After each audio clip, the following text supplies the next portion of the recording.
Bonjour, Dongo, le conseiller, l'agripreneur et le promoteur agricole. Ici, on parle d'agripreneuriat, ici, on parle de techniques de culture qu'il faut respecter, qu'il faut maîtriser pour mieux réussir vos différents projets agricoles.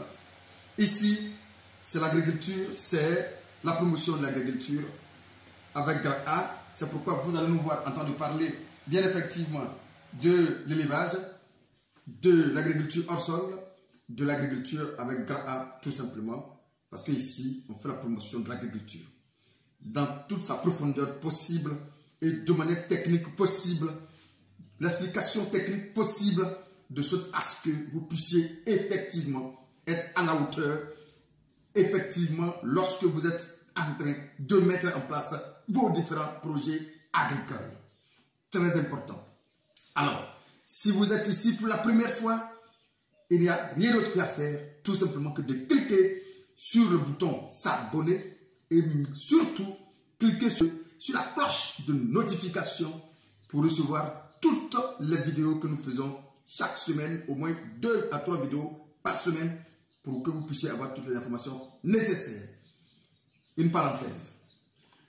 Alors, on vient juste maintenant de finir et tant soit peu notre formation sur la culture du piment.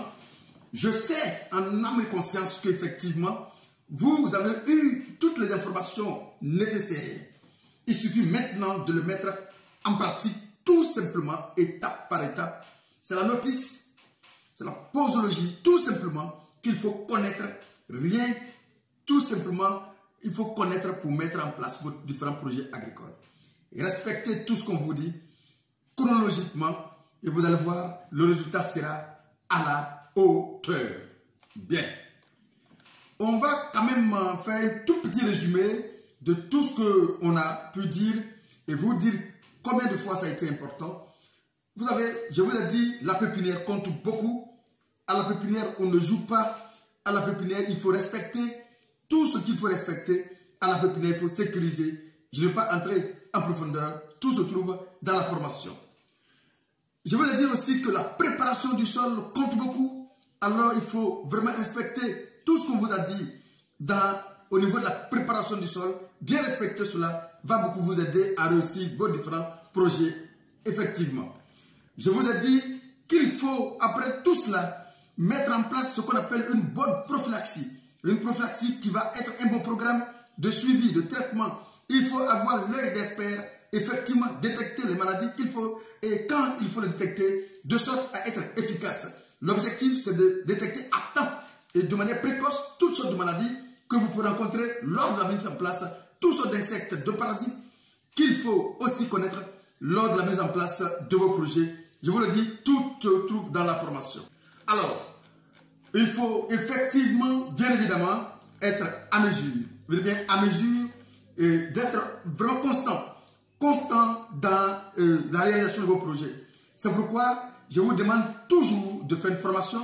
Après la formation, vous avez une idée claire de ce qui vous attend lors de la mise en place, de savoir que ce n'est pas pendant la réalisation qu'il faut appeler pour poser des questions et on est juste à tel stade, qu'est-ce qu'il faut faire? C'est une peine perdue, c'est une peine perdue et c'est une peine perdue parce que ça vous perd le temps et ça vous fait en retard surtout. Vous allez faire des échecs à répétition, à répétition, à répétition. Et vous savez, si on vous demande de payer ces formations, c'est pour tout simplement éviter le temps qu'on a perdu, nous autres, et aller à l'essentiel à travers le coaching qu'on vous offre tout simplement. Dans cette formation, vous avez eu qu'est-ce qu'il faut faire à la pépinière, les différents produits à utiliser à la pépinière, que ce soit biologique, que ce soit chimique. On vous a parlé au niveau du semis. Pendant le semis, comment il faut semer, qu'est-ce qu'il faut faire, comment il faut traiter, les produits à utiliser. À la levée, sur la pépinière, qu'est-ce qu'il faut faire, comment il faut le faire, quels sont les produits à utiliser. On a parlé aussi en plantation, des insectes que vous pouvez rencontrer, des champignons, des acariens, tout ce qu'il faut, tu peux rencontrer. Et on vous a dit surtout comment il faut les éradiquer, comment il faut les freiner, comment il faut les empêcher. Tout ça a été détaillé à la formation.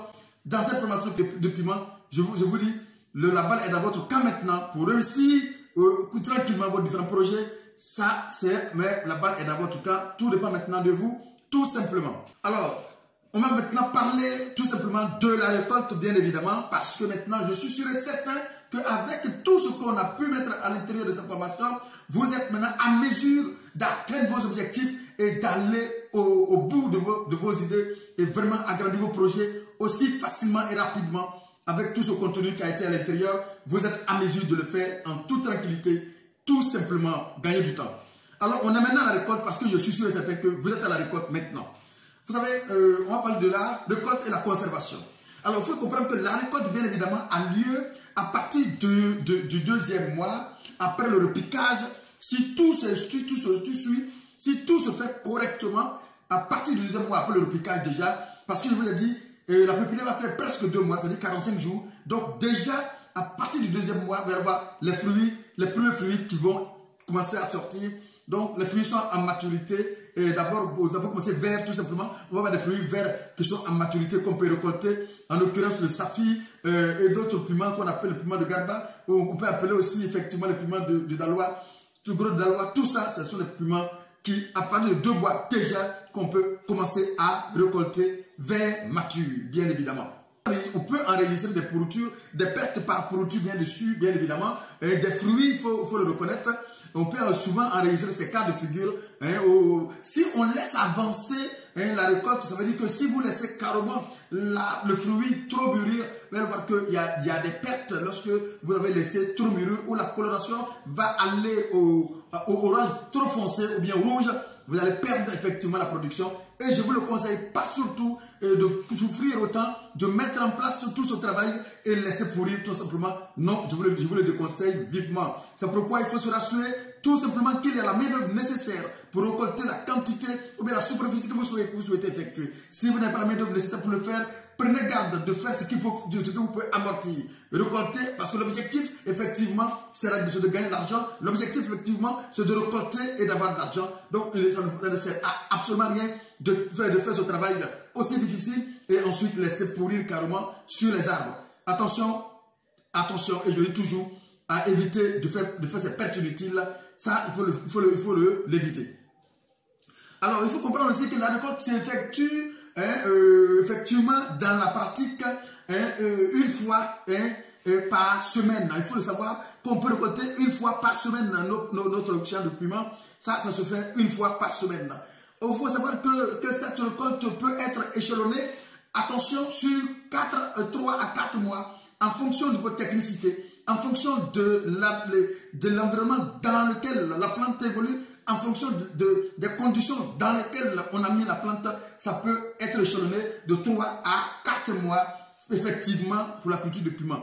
Tenez-vous bien, en fonction aussi de votre technicité, le rendement du piment à l'hectare peut varier entre 4 à 10 tonnes, ou voire même 10 à 14 tonnes par moment. Donc ici, il faut comprendre que le piment peut aller jusqu'à entre 4 à 10 tonnes par moment en fonction de votre technicité, de l'abnégation que vous avez mis dedans, de la rigueur, de tout ce que je vous ai enseigné durant tout ce temps.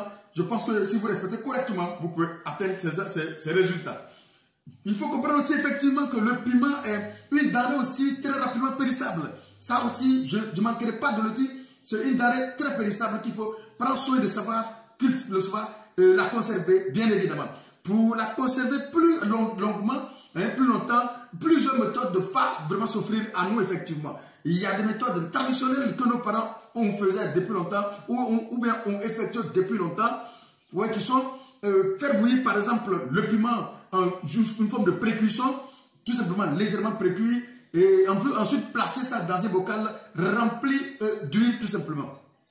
Là encore, on peut aussi faire bouillir ou non, ça dépend de vous, on peut faire bouillir ou non, et puis effectivement le piment et les faire sécher au soleil pour la conservation en les maintenant dans un sac, dans un bocal bien fermé, bien effectivement. On peut aussi, pour conserver le piment, on peut aussi conserver le piment frais, mais dans ce cas-là, il faut bien évidemment avoir une chambre froide. La température est de 0 degré Celsius, 95% d'humidité moyenne effectivement.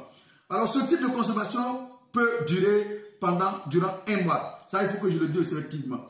On peut aussi faire sécher bien évidemment les piments et les piler en poudre bien effectivement et les conserver dans un bocal bien évidemment hermétiquement fermé, bien évidemment sous un sachet pour ceux qui font de grands champs, ils peuvent le mettre dans un sachet bien fermé et les vendre à leur goût et les vendre tout doucement. Voici établi, voici effectué votre formation sur le piment de manière très détaillée.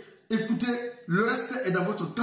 Je pense que ça vous évitera de poser des questions qui sont simples. Tout se trouve dans cette formation. Vous aurez bien évidemment ce que j'appelle un plan de suivi, un plan d'action tout simplement. Vous aurez même un devis pour ceux qui achètent cette formation où vous avez tout maintenant en main. Et voilà, et c'est parti maintenant pour un bon succès. Ça, c'est clair si vous avez cette formation en main. Alors, c'est une occasion pour vous alors de pouvoir s'en procurer et faire de ça bon usage. Alors, c'est le même Dongo. À bientôt pour d'autres formations très précises, très claires et limpides pour vous aider à atteindre très vite vos différents objectifs, bien évidemment. À bientôt. Très bientôt.